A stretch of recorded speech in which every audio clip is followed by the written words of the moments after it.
माधव ने 2 बार बंसी बजाया। कितनी बार? 2 बार। एक बार जो बंसी बजाई थी तो समस्त ये लोग नहीं, अरे हम थोड़ा बहुत संगीत जानते हैं पर साउथ का संगीत अलग है, दक्षिण भारत का अलग है, यहाँ का अलग है, पर मेरे माधव के संगीत से पूरा ब्रह्मांड मोहित हो गया। इंद्रलोक में जो अप्सराएं नृत्य कर रही थी वो भूल गई। ये है मेरे माधव के बंसी का प्रभाव। पर आज बंसी बजी किसी को नहीं सुनाई। किसे सुनाई? जिनका माधव ने चीर हरण करा। ये चीर हरण क्या है? ये अज्ञानता के पट है। जब तक लोहे में जंग रहेगी वो चुंबक से चिपकेगा। इसी प्रकार हमारे काम, क्रोध, मद, लोभ और मात्सर्य जब तक अंदर है वो कभी परमात्मा से प्रेम कर ही नहीं सकता। जितनी शुद्धता रहेगी उतनी ही परमात्मा को हम प्राप्त कर सकते हैं। तो जिनका चीर हरण हुआ है उन्हीं के कान में ये बंसी सुनी। और भगवान ने संकेत दिया किसको? काम को। काम ने किसी को नहीं छोड़ा। ब्रह्मा जी को सरस्वती जी के पीछे दौड़ा दिया और नारद जी को अच्छे मुख से बंदर बना दिया। भोले बाबा को मोहिनी तरफ दौड़ा दिया। भगवान कहते हैं काम, तूने अच्छे अच्छे संतों को परेशान करा, मैं कृष्ण तुझे चुनौती देगा। इन अनेक युवतियों के साथ गलबैया डाल करके नृत्य करूंगा। आज तुझे मैं चुनौती दे रहा हूं कि मेरे मन में किंचित मात्र अगर थोड़ा सा भी विकार उत्पन्न करके बता दे तो जो हारेगा वो बनेगा बेटा और जो जीतेगा वो बनेगा बाप।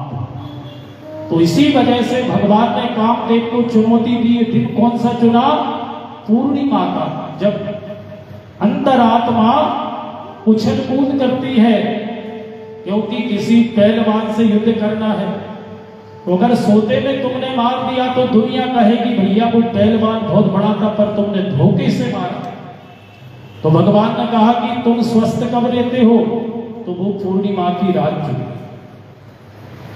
जैसा माहौल चाहिए वैसा प्रभु ने माहौल बनाया और कामदेव का आह्वान करा। गोपियों के कानों में बंसी बड़ी, गोपियां सुध बुध भूल गई। एक गोपी दुग्ध गर्म कर रही थी, चूल्हे पे रह गया।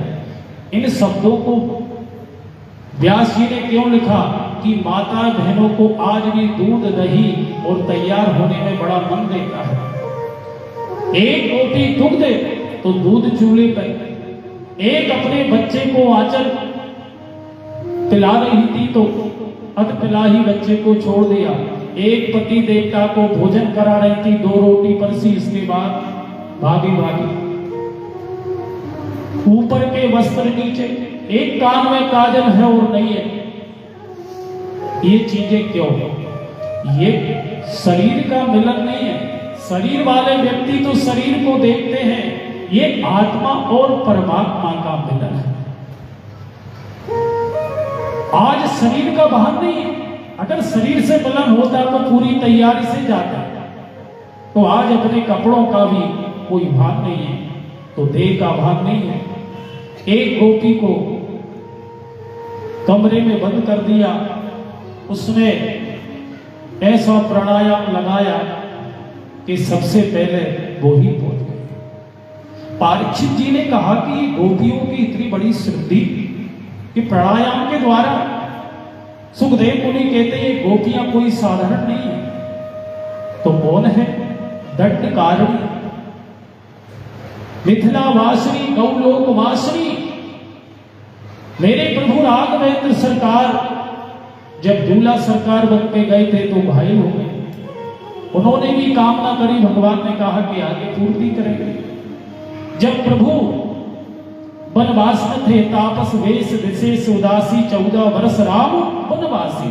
अरे ऐसे रूप में साधु संत मोहित हो गए जो हजारों वर्ष तक तपस्या कर रहे थे। उन्होंने जैसे ही राम जी का मुखारविंद देखा तो सोचने लगे हमें स्त्री क्यों नहीं बनाया, तो वो ही है। तो गोपी है प्रेम की ध्वजा। कोई भी कितना बड़ा ही मंदिर बना ले, सबसे पहले ऊपर उस पे ध्वजा ही लगती है। तो साधारण गोपियां नहीं है, भागी भागी माधव के शरण में आ गई। भगवान ने स्वागत करा बड़े जोरदार से, स्वागतम। गोपियां प्रसन्न हो गई। स्वागत करते ही मेरे माधव ने प्रश्न करा, दूता गमन कारणम। देवियों